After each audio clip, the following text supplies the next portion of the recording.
കൊച്ചിയിലെ എൻ്റെ കേരളം പ്രദർശന വിപണന മേളയുടെ ഭാഗമായി ഭാരതീയ ചികിത്സാ വകുപ്പ് സംഘടിപ്പിച്ച സ്റ്റാൾ ശ്രദ്ധേയമാകുന്നു. ആയുർവേദ, ഹോമിയോ ചികിത്സാ രീതികളിലേക്ക് പൊതുസമൂഹത്തെ കൂടുതൽ അടുപ്പിക്കുകയാണ് ആയുഷ് മിഷന്റെ സഹകരണത്തോടെ ഒരുക്കിയിട്ടുള്ള സ്റ്റാളിന്റെ ലക്ഷ്യം. കൊച്ചിയിൽ മറൈൻ ഡ്രൈവിലെ എൻ്റെ കേരളം പ്രദർശന വിപണന മേളയിലാണ് ഭാരതീയ ചികിത്സാ വകുപ്പും ആയുഷ് മിഷനും ചേർന്ന് വിപുലമായ സ്റ്റാൾ ഒരുക്കിയിട്ടുള്ളത്.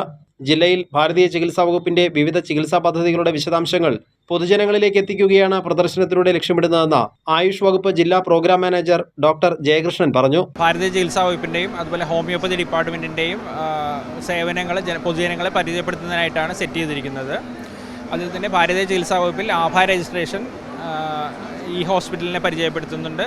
പിന്നെ ജനങ്ങളുടെ പ്രകൃതി അസസ്മെൻറ്റ് ചെയ്യുന്നുണ്ട്. അതുപോലെ തന്നെ നമ്മൾ ആരോഗ്യ പാചകം എന്നുള്ള രീതിയിൽ ഹെൽത്തി ഫുഡ് പൊതുജനങ്ങൾക്ക് പരിചയപ്പെടുത്തുന്നുണ്ട്. സ്പോർട്സ് ആയുർവേദ, ദൃഷ്ടി, പ്രാണ, വയോമൃതം, ആയുർകർമ്മ തുടങ്ങി വിവിധ ചികിത്സാ പദ്ധതികളുടെ വിശദാംശങ്ങൾ പൊതുജനങ്ങൾക്ക് ലളിതമായി മനസ്സിലാക്കുന്ന രീതിയിലാണ് സ്റ്റാളിന്റെ ക്രമീകരണം.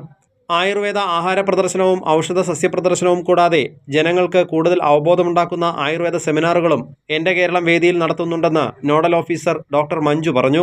നമ്മൾ ആയുർവേദ വിഭാഗത്തിൽ ഒരു സെമിനാർ സംഘടിപ്പിക്കുകയുണ്ടായി. 6 ഡോക്ടേഴ്സ് അടങ്ങിയ പാനലാണ് ഇന്നത്തെ സെമിനാർ നയിച്ചത്. അത് ജനങ്ങൾക്ക് വളരെ ഉപകാരപ്രദമാകും. ആയുർവേദത്തിനൊപ്പം ഹോമിയോ, യോഗ, യുനാനി ചികിത്സാ രീതികളും ഉൾപ്പെടുന്നതാണ് പ്രദർശന സ്റ്റാൾ. സൗജന്യമായി ആഭാ കാർഡ് സൃഷ്ടിക്കാനുള്ള സൗകര്യവും സന്ദർശകർക്ക് ആയുർവേദത്തെക്കുറിച്ച് കൂടുതൽ അവബോധം സൃഷ്ടിക്കാനായി ക്വിസ് മത്സരവും സംഘടിപ്പിച്ചിട്ടുണ്ട്. കൈരളി ന്യൂസ്, കൊച്ചി.